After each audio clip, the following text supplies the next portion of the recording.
Meenakshi Faculty of Yoga Science and Therapy, BSc and MSc Yoga. Apply now. அடகில் இருக்கும் தங்க நகைகளை மீட்டு 10 நிமிடங்களில் பிரைம் கோல்ட் ஹப் மூலம் அதிக விலைக்கு விற்க 7997990028 ஐ தொடர்பு கொள்ளவும். முக்கிய தகவல்களை குறுஞ்செய்தி வாயிலாக தெரிந்து கொள்ள ஆதன் செயலியை டவுன்லோட் பண்ணுங்க. அதற்கான லிங்க் இந்த வீடியோக்கு கீழே டிஸ்கிரிப்ஷன்ல இருக்கு. தனுஷ் அவர்களுடைய லைனப் ரொம்ப பெருசா போய்கிட்டே இருக்குன்னு நினைக்கிறேன். கிட்டத்தட்ட லைனப்லேயே ஒரு 12 படம் பக்கம் வச்சிருக்காரு போல தனுஷ். அவரை பார்க்கும்போது எப்படா மனுஷன் இவ்வளோ வேலைகளை பார்க்க போறாரு, இவ்வளோ படங்கள் இருக்கு, எப்படி பேக் டு பேக் நடிக்க போறாரு அப்படின்னு ஒரு வியப்பா அவரை பார்க்கணும்னு நினைக்கிறேன். இப்போ இந்த விராட் கோலி வந்து ரன் மிஷின் அப்படிம்பாங்க, அந்த மாதிரி இந்த மனுஷனுக்கு வந்து ஏதோ ஒரு மிஷினை கட்டி விட்டாங்க. அது ஒரு கான்ஃபிடென்ட் தான். எனக்கு தனுஷ் வந்து ஒரு இன்டர்வியூலையோ இல்லை தனுஷோட சம்திங் அவங்க ரிலேட்டிவ் யாரோ ஒரு இன்டர்வியூவில் சொல்லும் பொழுது உங்களுக்கு யார் அவருக்கு எந்த கிரிக்கெட் பிளேயரை பிடிக்கும்னு நான் கேட்டிருந்த பொழுது அவருக்கு KL ராகுலை பிடிக்கும் அப்படின்ற மாதிரி சொன்னார். ஒரு கிளாசிக்கான ஒரு பிளேயராக KL ராகுல் இருந்துகிட்டே இருப்பாங்க. அவரோட தாட்டில் சொல்கிறேன், தனுஷ் வந்து அந்த மாதிரியான ஒரு எப்படி மாற்றம் அப்படின்னே தெரியலீங்க. எல்லாருக்குமே ஃபேமிலி வந்ததுக்கப்புறம் நிறைய விஷயங்கள் இருக்கும், சப்போர்ட் அவ்வளோ தூரம் இருக்குது. அவர் அதை தாண்டி சினிமா மேலே அவ்வளோ தூரம் பைத்தியமாக இருக்கார் அப்படின்றதான் காட்டுது. நிறைய விமர்சனம் வந்துச்சு, நிறைய சர்ச்சை வந்துச்சு, நிறைய இஷ்யூ வந்துச்சு, அவருக்கு நிறைய டென்ஷன் இருக்குது, இன்ன வரைக்கும் இருந்துக்கிட்டு இருக்கு. சமீபத்தில் நடந்த இந்த இட்லி கடை வரைக்கும் அவருக்கு பிரச்சனையாக தான் இருந்துக்கிட்டு இருக்கு. எல்லாத்தையும் தள்ளி வச்சு வாட் நெக்ஸ்ட்னு போகிறார்ல. நம்மளுக்கு வந்து இந்த போர்டில் எழுதுவாங்க, நம்ம டீம்லாம் நம்ம மேனேஜ்மெண்ட்லாம் வந்து அடுத்து என்ன பண்ண போகிறீங்க, இதுதான் டார்கெட்டு, அதெல்லாம் விஷயங்கள் இருக்குல்ல. அந்த மாதிரி அவரோட போர்டு 10 போல அந்த மாதிரி இயக்குநர்கள் பேர் அடுத்தடுத்து இருக்காங்க. ஏன்னா எல்லாருமே இவரை வச்சு தான் யோசிக்கிறாங்க. அப்படின்றப்போ அப்போ இதுக்கு மேலே என்ன வேணும், ஒரு நடிகனுக்கு என்ன வேணும்? எல்லா கதாபாத்திரத்துக்கும் இவர் செட் ஆவார், என் கதைக்கு எல்லாத்துக்கும் இவர் செட் ஆவார். அப்படின்றப்போ இதை விட ஒரு பெருமையான விஷயம் எதுவுமே இல்லை. அவர் நேஷனல் அவார்டு வாங்கியிருக்கலாம், இன்னும் என்னென்ன அவார்டு வாங்கினாலுமே கூட எல்லா அவார்டையும் ஒதுக்கி வச்சு இந்த ஒரு பேர் போதும், எல்லாத்துக்கும் தகுதியானவர் அப்படின்ற ஒரு விஷயம் பார்க்க பிரமிப்பாக இருக்குது எனக்கு. ஓகேடா, அடுத்த முறை நான் எல்லா நடிகர்களுக்கும் ஒரு விஷயம் என்னன்னா, சிவாஜி சார் மாதிரி இருந்துடணும், எம்ஜிஆர் அவர்கள் மாதிரி இருந்துடணும், இப்போ இருக்கிறவங்களெல்லாம் விஜய் அவர்கள் மாதிரி இருந்துடணும், அஜித் அவர்கள் மாதிரி இருந்துடணும், ரஜினி அவர்கள் மாதிரி இருந்துடணும். இதெல்லாம் மீறி அடுத்த வர ஜென்ரேஷன்ஸ் இருக்காங்கல்ல, ஒரு பக்கம் டைரக்ட் பண்ணுறாரு, ஒரு பக்கம் பாடல் எழுதுறாரு, பாடுறாரு, இயக்குறாரு, எல்லாமே பண்ணும் பொழுது தனுஷா இருக்கணும்டா அப்படின்ற ஒரு விஷயம் தான். நான் இது மறுபடியும் இந்த இடத்துல சொல்லுவேன், நீங்கள் எவ்வளோ முறை கேட்டாலும் இதுக்கெல்லாம் சலைச்சவர் இல்லை சிம்பு அவர்கள். 2 பேருமே அப்படிதாங்க, 2 பேரும் கொண்டாடப்படக்கூடிய நடிகர்களாக 2 பேரும் இருக்காங்க. அதில் தனுஷ் வந்து நல்லா பயன்படுத்திக்கிறார். ஹிந்தி போகிறாரு, ஹாலிவுட் போகிறாரு, தெலுங்கு டைரக்டரோட கூட்டணி வைக்கிறாரு, தமிழில் வைக்கிறாரு, மனுஷன் மாஸ் பண்ணுறாரு. நீங்கள் எதை பற்றி கேட்குறீங்கன்னு எனக்கு தெரியுது, அதை பற்றி தானே புதுசாக ஒரு அனௌன்ஸ்மெண்ட். ஆமாம், காலையில் அந்த போஸ்டரை பார்க்கும்போதே கலாம் அப்படிங்கிற போஸ்டரை பார்க்கும்போது என்னடா இது, நேற்றுலேருந்து சும்மா அப்படியே காற்று வாக்கில் கேள்விப்பட்டுட்டு இருந்தோம். காலையில் பார்த்து நான் எழுந்து பார்த்த உடனே அந்த போஸ்டரை பார்க்கும்போது வியப்பாக இருந்தது. ஏன்னா வந்து ஏற்கனவே வந்து இளையராஜாவோட பயோபிக்கில் அவர் நடிக்க போகிறாரு அப்படிங்கிற மாதிரி கேள்விப்பட்டோம், போஸ்டர்ஸ்லாம் வந்துருந்தது. ஆனால் அது அப்படியே அப்ரப்டாக நின்றுடுச்சு. இப்போ வரைக்கும் அந்த படத்தை பற்றி எந்த ஒரு அனௌன்ஸ்மெண்ட்டுமே இல்லை. ஏன்னா ரீசெண்டாக இளையராஜா அவர்கள் அவரோட 50வது வருடத்தை நோக்கி போகிறாரு கெரியரில் அப்படின்ட்டு அந்த ஃபங்க்ஷனில் கூட ஏதாவது பேசுவாங்க அப்படின்னு எதிர்பார்த்தோம், ஆனால் எதுவுமே பேசல. இப்ப அந்த படத்தை விட்டுட்டு அப்படியே வந்து கலாம் படத்துக்கு தாவி இருக்காரு. இதுக்கு காரணம் என்னவா இருக்கும்? இல்ல தாகலை, இது வந்து ஜஸ்ட் ஒரு அனௌன்ஸ்மெண்ட். அவருக்கு இப்ப நாளைக்கேவா அந்த ஷூட் போறனாரு அப்படிலாம் இல்ல. எல்லாரோட வாழ்க்கை வரலாறு ஒரு படமா எடுக்கிறதெல்லாம் மிகப்பெரிய விஷயம். எனக்கு MST படம் ரொம்ப நெருக்கமான ஒரு படம். அதை வந்து அவ்வளோ யதார்த்தமா இருக்கும், அவ்வளோ தூரம் இன்ன வரைக்கும் நான் பார்த்துக்கிட்டே இருக்கக்கூடிய பிடிச்ச விஷயமா இருந்துகிட்டே இருக்கும். இந்த மாதிரி நிறைய படங்கள் இருக்கு, கேட்டதுமே எனக்கு அந்த படம் சொல்றேன்.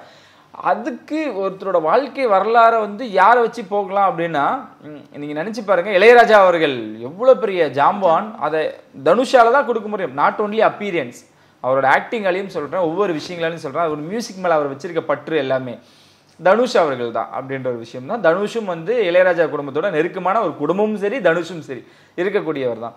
இப்போ APJ அப்துல் கலாம் அவர்கள் மரியாதைக்குரிய ஒருத்தர். அவர் மாதிரி அவர் சொல்றதை கேட்டு இன்னும் நிறைய பேர் இன்ஸ்பயர் ஆகி ஓடிக்கிட்டு இருக்காங்க. அவரோட படத்துல நடிக்கிறது, அவரோட வாழ்க்கை வரலாறுல நடிக்கிறதுலாம் எவ்வளவு பெரிய விஷயம். தனுஷுக்கு அந்த கொடுப்பனை இருக்கு, இதுக்கு மேல என்ன வேணும், தனுஷ் தான் இனிமேட்டு அப்படின்ற ஒரு விஷயம் தான் தோணுது. இதை வந்து அவர் நடிப்பா பார்க்காம பொறுப்பா பார்ப்பாரு, கடமையா பார்ப்பாரு. ஏன்னா இவ்வளோ வருஷங்களா அவர் வந்து ஒரு பொக்கிஷமா திகழ்ந்துகிட்டு இருக்கவர் தான் அப்துல் கலாம் ஐயா அவர்கள். அவரோட வாழ்க்கையில் நம்ம வரலாறுல நம்ம பண்ணும் பொழுது அவர் எவ்வளோ முறை யோசிச்சிருப்பாரு, இது காசுக்காகவோ இல்லை அந்த ரேஸுக்காகவோ அந்த படம் அவர் கண்டிப்பாக தனுஷ் ஒத்துந்திருக்க மாட்டார். தனுஷ் எப்போவுமே கமர்ஷியலுக்காக பண்ணக்கூடியவர். அவருக்கு காசு வந்தால் போதும், படத்தில் 4 பாட்டு இருந்தால் போதும் அப்படின்னு இல்லாமல் கர்ணன்னு ஒரு படம் பண்ணுவார். அவருக்கு பிடிச்சது என்னன்னா பண்ணிக்கிட்டே இருப்பாருங்க. அந்தந்த கட்டத்தில் அவருக்கு என்னென்ன வருமோ அதை தெளிவாக பண்ணக்கூடியவர் தான். இல்லைன்னா காலான்ற ஒரு படம் மாமனாருக்காக விட்டு கொடுத்துட்டு அந்த படத்தை ப்ரொடியூஸ் பண்ணுவாரா? அது ஏன்னா அது அவருக்கு தான் கரெக்டாக இருக்கும். யார் யாருக்கு என்னென்ன வருன்றது அவருக்கு ஜட்ஜ் பண்ண தெரியும். இந்த படத்தை எப்படி அவர் ஒத்துந்திருப்பார், எவ்வளோ தூரம் யோசிச்சிருப்பாரு, அந்த மனுஷன் என்ன யோசிக்கிறாருன்னு கூட தெரியல. அவருக்கு ஏதோ ஒரு தீனி இன்னும் நல்ல பசியில் இருக்காரு, அமையல சரியான தீனி. அதனால தான் நாளுக்கு நாள் அந்தந்த கதைக்களத்தை கேட்டு அதில் கமிட் பண்ணி ஓடிக்கிட்டு இருக்காரு. அந்த தெளிவு எப்படி கிடைச்சதுன்னு தெரியல. ஸோ எவ்வளோ விமர்சனம் இருந்தாலும் தனுஷை நம்ம ரொம்ப பாராட்டணும், அவர்கிட்ட நிறைய கற்றுக்கணும் அப்படின்றது காரணம் இதுதான். ஏன்னா அந்த இயக்குனர், இப்போ நீங்கள் அந்த சொன்னீங்க அந்த படத்தை எடுக்க போகிறாங்க அப்படின்னா, அந்த இயக்குனர்னு வேற யாரையோ வச்சு அந்த கதாபாத்திரத்துக்கு செட் பண்ணலாம்ல. தனுஷ் தான் வேணும் அப்படின்னு போகிறாங்கல்ல, இன்னும் என்னென்ன விஷயங்கள் சொல்ல போகிறாங்க, அது இன்னும் எப்படி இப்படிலாம் இருக்க போகுது அப்படின்றதை மாரி இளையராஜா அவரோட பயோபிக்கும் சரி, இப்போ கலாமையா அவர்களோட பயோபிக்கும் சரி, இதெல்லாம் வரும்பொழுது அவங்கள பற்றி தெரிஞ்சுக்கிறது மாரி தனுஷ் வச்சு தான் நம்ம அதை பண்ண போகிறோம் அப்படின்ற ஒரு பொறுப்பு இருக்குல்ல. அதுதான் காசுக்காக அவர் பண்ணல, இதை நேசித்து பண்ண போகிறார், நாட்டுக்காக பண்ண போகிறார்னு ஒரு விஷயம் தான். ஸோ தனுஷ் கிட்டத்தட்ட 15 படமா இயக்குநர்கள் லைனப்பில், அதான் திரும்பி பார்த்தா அந்த மனுஷன் வருஷத்துக்கு 2 படம்னாலும் எத்தனை வருஷம் ஓடணும். நடுவில் அவர் இயக்கம் இருக்கு, அவர் அத்தனை படத்துக்கும் ஒரு பாடல் கண்டிப்பாக எழுதுவார், பாடுவார், நிறைய விஷயங்கள் இருக்கு.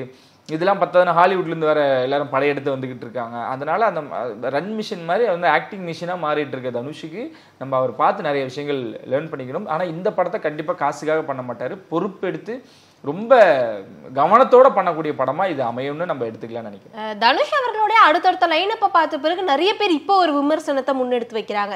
அஜித்தை வந்து அடுத்தது தனுஷ் இயக்க போகிறதா நம்மளே நிறைய விஷயங்கள் பேசிடுறோம். அவருக்கு லைனப்ல இவ்வளோ ஃபிலிம்ஸ் இருக்கு, எப்படி வந்து அஜித்தை இயக்குவாரு, அதெல்லாம் பாசிபிளே கிடையாது அப்படின்னு நிறைய பேர் இப்போ விமர்சனங்கள் எடுத்து வைக்கிறாங்க. இப்போ பாசிபிள் இல்லை, அது விமர்சனம் மீறி அது இப்போ நடக்காதுன்றது எல்லாரும் தெளிவாயிட்டாங்க. இன்னொன்னு என்னன்னா வடச்சென்னை 2 ஹிண்ட்டும் வெற்றிமாறன் கொடுத்திருக்காரு. அதுல சொல்ல வேண்டிய கதை நிறைய இருக்கு அப்படின்ற மாதிரிலாம் சொல்லியிருக்காரு. அதனால பசங்க இன்னும் தீயா இருக்காங்க. வடச்சென்னை அப்படின்னா போதும் அவங்க தூங்கிட்டு இருந்தவங்க கூட எழுந்துருவாங்க. ஸோ அதனால வடச்சென்னை 2வும் அந்த லைனப்ல இருக்கு. அந்த 15 படத்துல அவர் இயக்குவாரா அப்படின்ற ஒரு விஷயம் வரும்பொழுது ஆல்ரெடி நீக் படத்தோட 2வது பாட்டுக்கு அங்கே ஒரு லீடு கொடுத்தாரு, அதுவும் வரும். அது எப்போ வரும்ன்றது நம்மளுக்கு தெரியாது. அதோட பார்ட் 2வும் இருக்கு, ஆனால் இப்போதைக்கு அதை கையில் எடுக்க மாட்டார். ஏன்னா அதுல வந்து ரிவ்யூஸ் கொஞ்சம் தனுஷ் அவர்களை கொஞ்சம் அஃபெக்ட் பண்ணியிருக்கு. ஏன்னா அவர் நினைச்சு எடுத்த ஒரு விஷயங்கள் வேற. விஐபின்ற ஒரு தரமான ஒரு கீழே இறங்கி ஒரு படம் என்னால் கொடுக்க முடியும்னு கொடுத்ததும் தனுஷ் அவர்கள் தான். நீக் அப்படின்றது ஒரு A+ ஆடியன்ஸுக்கு உண்டான ஒரு படம், அதுவும் கொடுத்தது நான் தான். பட் அது ஒர்க் அவுட் ஆகலை அப்படின்றப்ப அதில் நான் ஒன்று லேர்ன் பண்ணிக்கிட்டேன். அதில் 2ல் நான் மிஸ்டேக் பண்ண மாட்டேன்னு ரெடியாக இருக்காரு. ஆனால் இப்போதைக்கு அதை பண்ண மாட்டார். நீங்கள் சொன்ன மாதிரி 15 இயக்குநர்கள் அவர் இயக்க ரெடியாக இருக்கும் பொழுது அவர் ஏன் மறுபடியும் இயக்குனராக மாறணும் அப்படின்னு அந்த கட்டாயம் தேவையில்லை. அவருக்கு அந்த கடன் பிரச்சனை இல்லை. 2 பசங்களும் பயங்கரமாக வளர்ந்துட்டாங்க. அந்த பசங்களுக்கு எனக்கு தெரிஞ்சு நீக் 2ல் தனுஷோட பெரிய பையன் தான் ஹீரோவா அறிமுகம் ஆனாலும் ஆகலாம். ஆனால் அந்த அளவுக்கு மற்ற ஆட்களுக்கு அவர் எவ்வளோ தூரம் ஹெல்ப் பண்ணியிருக்காரு. ஸோ அவரோட பையனுக்கு அவர் பண்ண மாட்டாரா அப்படின்ற விஷயம் தான். நீக் 2 அது வரலாம், அதிகபட்சமாக அங்கிருந்தா வரும்னு நினைக்கிறேன். வரணும், அதுதான் அங்கே கரெக்டாக இருக்கும். அவரோட இயக்கம் வந்து அடுத்து அங்கே தான் இருக்கும். ஸோ அஜித் அவர்களை வச்சு இயக்கிறது பெரிய ஒரு கனவாக நினச்சிக்கிட்டு இருக்காரு தனுஷ் அவர்கள். ஏன்னா பவர் பாண்டியில் ராஜ்கிரனை வச்சு ஒரு அழகான ஒரு கதை கொடுத்தாரு. ராயனா இருக்கட்டும், நீக்கா இருக்கட்டும், அடுத்து வரப்போட இட்லி கடையா இருக்கட்டும், அருண் விஜய் வந்து ரொம்ப பிரமிச்சு சொன்னார், எங்க அவரோட இயக்கத்தை நடிக்க நான் ரொம்ப சந்தோஷப்படுறேன், இந்த மனுஷனுக்குள்ள இவ்வளோ டேலண்டா அப்படின்னு. ஏன்னா அவரை தாண்டின ஒரு எக்ஸ்பீரியன்ஸ் அருண் விஜய் அவர்களுக்கு இருக்கு, ராஜ்கிரண் அவர்கள் இருக்கு. அவங்களாம் கூப்பிட்டு வந்து நடிக்கிறாங்களே. நித்யா மேனன் கூட எவ்வளவு கருத்து வேறுபாடா இருந்தாலும் இயக்குனரா அவர் தனுஷை பார்த்து அவங்க பிரமிக்கிறாங்க. அப்படின்ற பொழுது இயக்கம் அவருக்கு ரொம்ப அழகா வருது, ஈஸியா வருது. ஸோ அதனால ஏன்னா அது பிளட்லேயே இருக்கு, அது வேற விஷயம்னு வச்சுக்கோங்க. அவ்வளோ தூரம் வரும் பொழுது இந்த படம் ஏன் பண்ணக்கூடாதுன்னு ஒரு விஷயம். அவரோட கனவு படமாக தான் அந்த அஜித்தோட படம் இருக்கு. ஏன்னா அந்த அவரு அவ்வளோ லைன் வச்சிருக்காருங்க. எனக்கு நானே ஒருவன் சரியா போகலை, விமர்சன ரீதியா வசூல் ரீதியா அப்படிலாம் சொன்னாங்க. எனக்கு அந்த படம் அவ்வளோ பிடிச்சிருந்தது. செல்வராகவனை மீறி அங்கே தனுஷ் ஒன்று தெரிஞ்சாரு, அவரோட இயக்கம் கொஞ்சம் தெரிஞ்சுது. அதை நம்ம தலையீடு அப்படிலாம் போகாம இன்புட்ஸ்ன்னு வச்சுக்கலாமே. ஏன்னா உலகநாயகன் இப்படிதான், அவரை நீங்க எவ்வளவுதான் கண்ட்ரோல் பண்ணி வச்சாலும், சிவகார்த்திகனை நீங்க எவ்வளவுதான் பேச விடலாம், அந்த ஹியூமர் கவுண்டர் வந்துகிட்டே இருக்கலாம். அந்த மாதிரி உலகநாயகனை எவ்வளவு கண்ட்ரோல் பண்ணி வச்சிருந்தாலும், என்ன கேமரா வைக்கிறீங்க, இந்த ஆங்கிள் எப்படி வைங்க, இதுதான் கரெக்டா இருக்கும்னு அவரோட இன்புட்ஸ் வரும்ல. அதுதான் நானே ஒருவனா இருக்கட்டும், தனுஷோட படங்கள் கண்டிப்பா எல்லா படங்களையுமே அது இருந்துகிட்டே இருக்கும். அதனால தனுஷ் வந்து அஜித்தை இயக்கிறது அப்படின்றது அவர் கனவோ இல்லையோ, தனுஷோட ரசிகர்களுக்கும் ஒரு கனவு, அஜித்தோட ரசிகர்களுக்கும் ஒரு ஆசை. பண்ணா எப்படி இருக்கும் அப்படின்ற ரொம்ப ராவா இருக்க போகுது அப்படின்ற ஒரு விஷயம் தான். ஆனா இப்போதைக்கு நடக்கல அப்படின்ற வருத்தம். இன்னொன்னு நீங்க திரும்பினா அஜித் பக்கமும் அந்த டைம் டேபிள்னு சொல்லுவாங்கல்ல, நம்ம ஸ்கூல்ல எல்லாம் எழுதி போட்டுருமோம் அடுத்தது என்ன பீரியட் அப்படின்ட்டு. ஸோ அந்த மாதிரி கிட்டத்தட்ட 7 பீரியட் இருக்குமோ, 8 பீரியடா அந்த மாதிரி இருக்கும் பொழுது அஜித் அவர்களுக்கும் கிட்டத்தட்ட ஒரு 7-8 பேர் லைனப்ல இருக்காங்க. குறிப்பா அதுல மீண்டும் சொல்லுவேன், சிறுத்தை சிவா அவர்களுக்கு எங்கேயாவது ஒரு இடத்துல ஏதோ ஒரு கதைக்கிழமை நல்லா எடுத்துன்னு வரணும், இன்னும் நீங்க கரெக்டா ஒரு சக்சஸோட நீங்க வந்து ஹாப்பி எண்டிங்கா ஒரு விஷயம் கொடுக்கும் அப்படின்னு அந்த மாதிரியான யோசனைகளும் இருந்தனால அஜித் அவர்களும் ஒரு மாதிரியான யோசனையில தான் இருக்காரு. ஆனா இந்த ஸ்டோரி அந்த ஒன்லைன் அஜித்துக்கு ரொம்ப பிடிச்சிருக்கு. தனுஷ் அவர்கள் இப்படி பண்ணிடுவாரா அவரு அப்படின்ற ஒரு விஷயம் தான். ஏன்னா சொன்ன லைன் அப்படியா. ஸோ அது நடக்கணும் அப்படின்னு தான் எல்லாத்தோட விருப்பம்.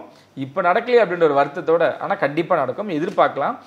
நீங்கள் நினச்சி பாருங்களேன், அஜித் குமார் அப்படின்னு ஒரு டைட்டில் கார்டு வரும் பொழுது கடைசியா இயக்கம், கதை, திரைக்கதை, வசனம், இயக்கம் அப்படின்னு வரும் பொழுது தனுஷ் பேர் வரும் பொழுது எப்படி இருக்கும்? அது ரொம்ப ஃபயரா இருக்கும். வெயிட் பண்ணுவோம் எப்படி என்ன நடக்க போகுதுன்றது. ஆனால் பொறுமையா நடக்கும்.